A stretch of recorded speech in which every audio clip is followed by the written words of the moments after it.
नमस्कार दोस्तों, स्वागत है आप सभी का आपके अपने YouTube चैनल द वंसु वॉइस में। दोस्तों, अगर आप भी अपनी लाइफ में कुछ नया सीखने की चाहत रखते हैं तो इस चैनल को अभी सब्सक्राइब करें। तो चलिए आज की प्रस्तुति शुरू करते हैं। श्री शिवाय नमस्तु भयम। दोस्तों, आप सभी लोग जानते हैं कि 16 अगस्त 2024 के दिन यहां पर सावन महीने का शुक्रवार पुत्रदा एकादशी पड़ रही है। दोस्तों, यह जो शुक्रवार है श्रावण महीने में पड़ने वाला सबसे बड़ा पुत्रदा एकादशी है, क्योंकि यह श्रावण महीने में पड़ रहा है, जिसका बहुत ही बड़ा और विशेष महत्व होता है और ऐसा दिन पूरे साल में सिर्फ एक ही बार आता है। और दोस्तों, आप सभी लोग जानते हो कि 16 अगस्त सावन महीने का शुक्रवार पुत्रदा एकादशी का अगर सबसे बड़ा कोई उपाय है तो वह एक दीपक वाला उपाय है।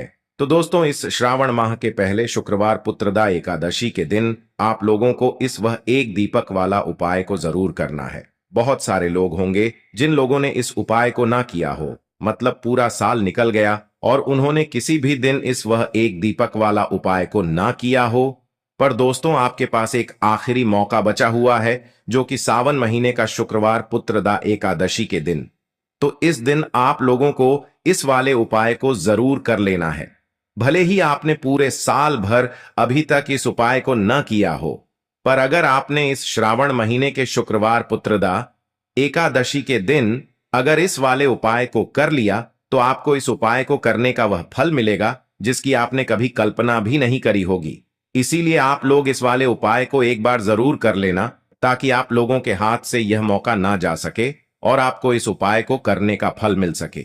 दोस्तों, यह उपाय पंडित जी ने अपनी अभी की ही शिव महापुराण की कथा में बताया है, जिस उपाय को आज हम आपको बहुत अच्छे से समझाने वाले हैं। इस वीडियो को देखने के बाद इस उपाय को समझने के लिए आपको कोई और वीडियो को देखने की जरूरत नहीं पड़ेगी। तो चलिए दोस्तों, उपाय को शुरू करते हैं। देखिए, यह श्रावण महीने के शुक्रवार पुत्रदा एकादशी के दिन यह इतना खास होता है, इतना महत्वपूर्ण होता है। देखा है, कभी कभी बड़े बड़े पूजा पाठ अनुष्ठान से जो मनोकामना पूर्ण नहीं होते, वह श्रावण महीने के दिन एक छोटे से उपाय करने से ही आपकी मनोकामना पूर्ण हो जाती है। और बहुत सारे लोगों ने इस उपाय को किया भी है और उनको इस उपाय को करने का फल भी जरूर मिला है। अगर आप लोग भी इस उपाय को करना चाहते हैं तो आप इस उपाय को पहले अच्छे से समझ लेना, सुन लेना, उसके बाद करना। आपको इस उपाय का फल जरूर मिलेगा। और इस उपाय को कर लेने से आपके घर में चाहे किसी भी प्रकार की दुख और समस्या क्यों ना चल रही हो, आपको उसका कारण भी नहीं पता है कि भाई यह समस्या किस कारण से चल रही है। उसका कुछ भी कारण हो सकता है, जैसे भी दोष हो सकता है या किसी भी तरह का मंगल दोष भी हो सकता है। तो इस दिन आप लोगों को एक दीपक वाला उपाय कर लेना है। यह एक ऐसा उपाय है जिस उपाय को अगर किसी विशेष दिन पर किया जाए तो भाई उस विशेष दिन का जो है वह तो हमें मिलता ही मिलता है। पर हमने उस दिन पर इस उपाय को किया है तो हमें उससे भी बड़ा फल मिलता है, और फल बहुत जल्दी मिलता है, क्योंकि आप इस उपाय को बहुत ही बड़े और विशेष दिन पर कर रहे हो। तो चलिए अब उपाय के बारे में बात करते हैं। लेकिन उससे पहले आप लोगों को यह जानना आवश्यक है कि आखिर यह उपाय किस समय करना है, किसको करना है और कैसे करना है। तो चलिए हम आगे आपको वीडियो में एक एक करके बता देते हैं। लेकिन उससे पहले अगर आप लोग हमारे चैनल पर नए हैं तो हमारे चैनल को सब्सक्राइब कर लेना और इस वीडियो को लाइक करके कमेंट बॉक्स में श्री शिवाय नमस्तुभ्यम ओम नमः शिवाय जरूर टाइप कर देना। तो दोस्तों, इस एक दीपक वाला उपाय को हमें इस शुक्रवार पुत्रदा एकादशी के दिन कैसे करना है, किसको करना है, किस समय करना है और कहां पर करना है, ये सारे सवालों के जवाब आपको इस वीडियो में मिल जाएंगे। और जो ये वीडियो देखेगा भाई उसको इस एक दीपक वाला उपाय जरूर करना चाहिए। और जब बात आ जाए एक दीप वाला उपाय की तो यह सोने पे सुहागा वाली बात हो जाती है और यह एक बहुत ही बड़ा उपाय हो जाता है इस श्रावण शुक्रवार पुत्रदा एकादशी का। तो अब दोस्तों, इस एक दीपक वाला उपाय को आखिर करना किसको है, सबसे पहले हम लोग वह बात जान लेते हैं। तो देखो, घर की जो बड़ी माताएं बहनें होती हैं, उन माताओं बहनों में से कोई भी एक बड़ी माता बहन इस वाले उपाय को कर सकती है। और दोस्तों, अगर आप चाहे तो अपने घर में से सभी सदस्यों को भी इस उपाय को करवा सकते हैं। अगर किसी व्यक्ति की खुद की कोई मनोकामना है, खुद की कोई दुख और परेशानी है जो कि वह अपने लिए ही करना चाहता है इस वाले उपाय को, तो वह खुद अपने लिए भी कर सकता है। बाकी अगर कोई घर में से ऐसा है जो कि अपने पूरे घर परिवार की सुख और शांति के लिए यह वाला उपाय करना चाहता है तो भाई वह भी कर सकता है, उसमें भी कोई दिक्कत वाली बात नहीं है। कहने का मतलब यह है कि इस उपाय को हर एक सदस्य भी कर सकता है और पूरे घर परिवार के सदस्य के लिए घर की बड़ी माताओं बहनों में से कोई एक माता बहन भी कर सकती है। माताएं बहनें अगर घर में उपस्थित ना हो या वह यह वाला उपाय ना कर पा रही हो तो फिर घर का कोई बड़ा सदस्य भी इस एक दीपक वाला उपाय को कर सकता है, चाहे फिर वह पुरुष ही क्यों ना हो, उसमें कोई भी दिक्कत वाली बात नहीं है। एक दीपक वाला उपाय को आखिर इस उपाय को हमें किस समय करना है, सुबह के समय करना है कि शाम के समय करना है? तो देखो, इस वाले उपाय को आप लोग सुबह के समय भी कर सकते हो और शाम के समय प्रदोष काल में भी कर सकते हो। अब अगर आप पूछो कि भाई सबसे उत्तम समय कौन सा रहेगा इस एक दीपक वाला उपाय को करने का, तो हम आपसे बस यही कहेंगे कि इस उपाय को आप सुबह के समय करेंगे तो ज्यादा बेहतर होगा। बाकी अगर प्रदोष काल शाम के समय भी करेंगे तो भी अच्छा होगा, उसमें कोई भी दिक्कत वाली बात नहीं है। तो अब दोस्तों, जो अगली सबसे बड़ी और महत्वपूर्ण बात आती है वह यह आती है कि सुबह अगर हम उपाय को करेंगे तो हमें कितने बजे से लेकर कितने बजे तक के बीच में करना है, और शाम के समय प्रदोष काल में करेंगे तो हमें कितने बजे से लेकर कितने बजे के बीच में करना है। तो देखो, सुबह जितनी जल्दी हो सके आप उपाय को करने की कोशिश करना। बाकी अगर किसी कारणवश लेट भी हो जाओ, थोड़ी देर भी हो जाए तो 10 या 12 बजे तक भी आप उपाय कर लेना, पर 12 बजे से ज्यादा देरी ना हो, ठीक है? इस बात का ध्यान रखना। उसके बाद में दोस्तों, अगर शाम के समय प्रदोष काल की बात करें, प्रदोष काल का जो समय है होता है वह शाम के 6 बजे से शुरू हो जाता है। मतलब शाम के 6 बजे से लेकर 7 बजे के बीच का जो समय होता है यह समय प्रदोष काल का समय होता है। पर अभी जो मौसम चल रहा है इस मौसम में जो है शाम बहुत देरी से होती है, तो आप इस उपाय को 7 या 8 बजे के बीच में भी कर सकते हो। मतलब शाम के 6 बजे से रात 8 बजे के बीच में आप कभी भी इस वाले उपाय को कर सकते हो, उसमें कोई भी दिक्कत वाली बात नहीं है। देखिए, व्यक्ति के जीवन में अगर उसे जल्दी से जल्दी अधिक से अधिक धन चाहिए तो उसको हमेशा श्री हरि विष्णु की उपासना करनी चाहिए, श्री हरि विष्णु से जुड़े हुए उपाय करने चाहिए, क्योंकि मां लक्ष्मी स्वयं कहती हैं कि मैं श्री हरि विष्णु के बिना कहीं नहीं जाती। मां लक्ष्मी हमेशा वहां होती हैं जहां श्री हरि विष्णु होते हैं। अब श्री हरि विष्णु को सबसे प्रिय है तुलसी जी का पौधा।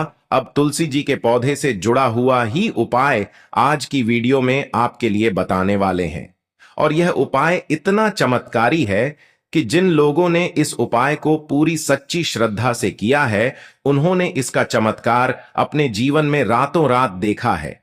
धन के रास्ते जीवन में ऐसे खुल जाते हैं कि आपको खुद भी इस बात पर विश्वास नहीं होता है कि कैसे आपके पास हर तरफ से हर जगह से पैसा आना शुरू हो गया है।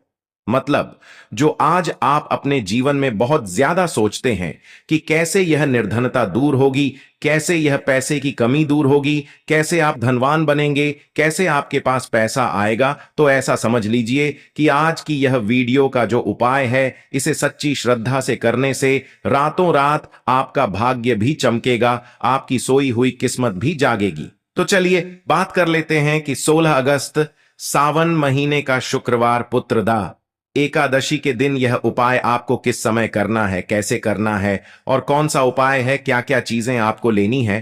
तो देखिए, अगर आपके घर में तुलसी जी का पौधा है तब भी ये उपाय आप कर सकते हैं।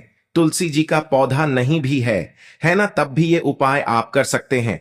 तो देखिए, आपको सबसे पहले यहां पर लेना है एक मौली धागा जिसे हम कलाबागान है। अच्छा, मौली धागे में 2 कलर आते हैं, एक तो आता है लाल रंग का मौली धागा और एक आता है लाल और पीले रंग का मौली धागा, ठीक है ना? और एक पीला भी होता है जिसका रंग केवल पीला होता है। आप कोई सा भी मौली धागा यहां पर ले सकते हैं। अब यहां पर आपको थोड़ी सी पिसी हुई हल्दी लेनी है जो कि श्री हरि विष्णु से ही जुड़ी हुई है। थोड़ा सा पानी जल डालेंगे उसके अंदर और उस हल्दी को थोड़ा गाढ़ा गाढ़ा घोल लेंगे, उसका पेस्ट बना लेंगे। अब मौली धागा आपने लेना है थोड़ा सा, ठीक है ना? और उस हल्दी के अंदर आपको अच्छे से उसे डुबा देना है। मतलब हल्दी का लेप उस मौली धागे के ऊपर आपको लगा देना है। अब इस हल्दी के जो धागा है, जो मौली धागा है, इसके अंदर आपको 3 गांठें लगानी है। कितनी गांठ लगानी है? 3। अच्छा, तीनों गांठों पर आपको बोलना है ओम नमो भगवते वासुदेवाय नमः। ओम नमो भगवते वासुदेवाय नमः। यह मंत्र बोलना है और इस कलाब में 3 गांठ आपको लगानी है। अब यह कलाब का धागा जो जिसमें आपने 3 गांठ लगाई हैं आपको तुलसी जी के पौधे में शुक्रवार पुत्रदा एकादशी के दिन बांधना है। श्री हरि विष्णु से कहते हुए, मां तुलसी से कहते हुए कि मेरे जीवन से निर्धनता, पैसे की कमी, गरीबी, धन से जुड़ी जितनी भी समस्याएं हैं उन्हें आप दूर कर देना। विशेषकर मां तुलसी से आपको प्रार्थना जरूर करनी है, क्योंकि मां तुलसी की कोई भी बात श्री हरि विष्णु कभी नहीं टालते हैं। तो देखिए, इस उपाय को सावन महीने का शुक्रवार पुत्रदा एकादशी के दिन आपको किस समय करना है। सुबह भी कर सकते हैं, शाम को भी कर सकते हैं। बस सूर्य अस्त होने के बाद यह उपाय आपको नहीं करना है। मतलब जब सूरज छिप जाता है उसके बाद यह उपाय आपको नहीं करना है। उससे पहले पहले आप किसी भी समय इस उपाय को कर सकते हैं। साथ ही साथ शाम के समय में अगर यह उपाय आप सुबह को कर रहे हैं तो शाम के टाइम पर आपको तुलसी जी के पौधे के पास एक देसी घी का दीपक जरूर प्रज्वलित करना है। अच्छा, दीपक तो बहुत सारे लोग तुलसी जी के पौधे के पास लगाते हैं, लेकिन गलती कहां पर कर देते हैं। देखिए, सीधे सीधे आपको ना दीपक जमीन पर नहीं रखना है। या तो आप छोटी सी प्लेट ले लें, उसके अंदर आप दीपक रखें, और या फिर आप क्या करें, थोड़े से अक्षत चावल के जो दाने होते हैं जो टूटे हुए नहीं होते हैं वो आप पहले रख दें और उसके ऊपर ही आप दीपक रखें। फूल की पंखुड़ियां भी ले सकते हैं, उसके ऊपर भी आप रख सकते हैं। रखते समय भी आपको मां तुलसी से प्रार्थना करनी है। उनसे कहना है कि मेरे घर में हमेशा धन धान्य भरा रहे, हमेशा धन की वृद्धि होती रहे और फिजूल खर्ची से मैं हमेशा बचा रहूं, कभी भी मेरे घर में धन की बर्बादी ना हो। तो देखिए, ये उपाय जब आप शुक्रवार पुत्रदा एकादशी के दिन करते हैं तो ऐसा समझ लीजिए कि मां लक्ष्मी और श्री हरि विष्णु जो है वह आपके घर में आकर वास करते हैं। अष्टलक्ष्मी का आपके घर में वास होता है।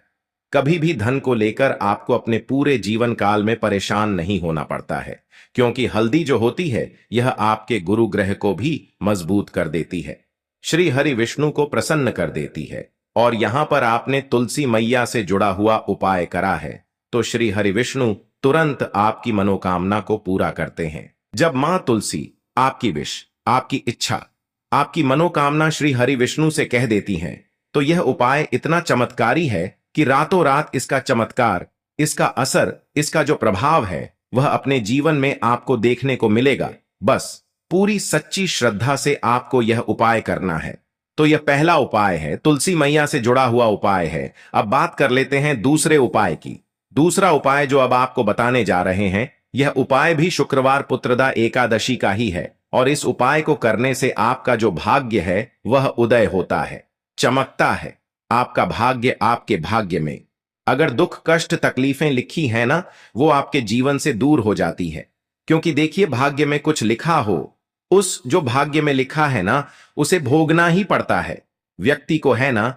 लेकिन भाग्य में लिखा हुआ भी आप बदल सकते हैं जब आप भगवान की सच्ची श्रद्धा से, मतलब पूरी सच्ची श्रद्धा से उपासना करते हैं, उनकी पूजा अर्चना करते हैं। तो देखिए, आपको करना क्या है। यहां पर आपको लेनी है 1 चुटकी पिसी हुई हल्दी, और हल्दी आपको थोड़ा सा जल डालकर, थोड़ा सा गंगा जल डालकर इसका गाढ़ा गाढ़ा सा पेस्ट बना लेना है। और हल्दी का तिलक सबसे पहले आपको श्री हरि विष्णु को लगाना है। सबसे पहले श्री हरि विष्णु के लगाएंगे और फिर वही हल्दी का तिलक आपको अपनी कलाई पर, ठीक है ना, और अपने मस्तक पर लगाना है। इस उपाय को जब आप करते हैं तब आपको श्री हरि विष्णु से कहना है, मां लक्ष्मी से कहना है कि मेरे दुख, मेरे जीवन में जितने भी दुख हैं, कष्ट हैं जो मेरे भाग्य में लिख गए हैं, उन्हें आप दूर कर देना। आपकी कृपा होगी तो जीवन का बड़े से बड़ा दुख और कष्ट भी दूर हो जाएगा। तो देखिए, जब इस उपाय को आप करते हैं ना तो हल्दी जो होती है यह एक जगह से, मतलब एक दिशा से सुख और स्वभाव भाग्य को नहीं खींचती है।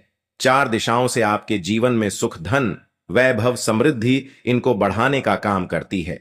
इसीलिए कोई भी जब हम शुभ काम करते हैं, कोई भी अच्छा, जैसे शादी विवाह हो गया, तो उसमें हम हल्दी जरूर लेते हैं, क्योंकि हल्दी जो होती है ये सकारात्मक ऊर्जा को भी बढ़ाती है, सुख सौभाग्य को भी बढ़ाती है, आपके धन को भी बढ़ाती है और आपके गुरु ग्रह को मजबूत करती है। अच्छा, हमारा जो गुरु ग्रह होता है है ना, हमारी कुंडली में ये सबसे ज्यादा महत्वपूर्ण होता है क्योंकि धन को बढ़ाने का और अधिक से अधिक धनवान बनाने का जो काम करता है वह गुरु ग्रह ही करता है। तो बहुत ही उत्तम ये उपाय है। इस उपाय को जब आप करते हैं, तिलक हल्दी का लगाते हैं, तो आपके भाग्य के जो दुख हैं वह सुख में बदल जाते हैं। बस पूरी सच्ची श्रद्धा से आपको यह शुक्रवार पुत्रदा एकादशी के दिन उपाय करना है। साथ ही साथ बात कर लेते हैं अपने तीसरे उपाय की, जो कि स्थिर लक्ष्मी के वास के लिए है। देखिए, स्थिर लक्ष्मी का वास मतलब पैसा घर में आता है और खर्च हो जाता है। अगर ऐसा आपके साथ हो रहा है तो बिल्कुल आपको यह गलती नहीं करनी है। यह तीसरा उपाय जरूर करना है और इसे आपको बिल्कुल छोड़ना नहीं है। देखिए, महादेव ने स्वयं इसके बारे में बताया है। तो आपको क्या करना है, आपको यहां पर एक देसी घी का दीपक तैयार करना है। तो आपको यह दीपक जलाना है बेल पेड़ के नीचे। तो बेल के पेड़ में शाम के समय धन की देवी माता लक्ष्मी वास करती हैं और महादेव ने स्वयं कहा है कि जो व्यक्ति शाम के समय बेल पेड़ के नीचे दीपक जलाए, कभी भी उसके घर में धन की कमी होगी ही नहीं, तो स्थिर लक्ष्मी का वास होगा। तो आप यह उपाय जरूर करें। एक दीपक बेल पड़ के नीचे अगर आपके घर के आसपास है तो जरूर लगाएं, वरना अपने घर की उत्तर दिशा में एक दीपक आप जरूर लगाएं। हमेशा घर में धन की वर्षा होती रहेगी। आशा है आज की प्रस्तुति में बताई जानकारी आपको अच्छे से समझ आ गई होगी। प्लीज हमारे चैनल द वंसु वॉइस को सब्सक्राइब करें। धन्यवाद।